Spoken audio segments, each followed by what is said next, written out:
Ayan, tanghali na, ang dami pa rin natin gulay. Sobrang tumal.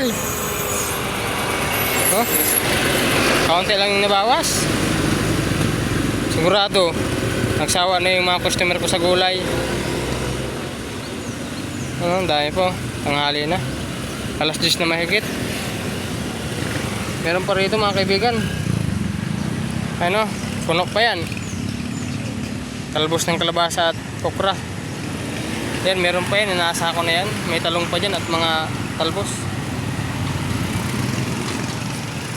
Nagsawa na sa gulay yung mga customer natin. Baka isda ang hinahanap nila, saka mga karne.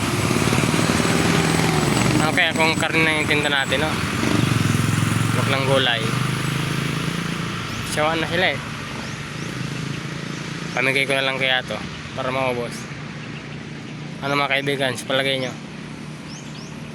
Pero hindi pwede eh. Kasi mamayang hapon, ubos din yan.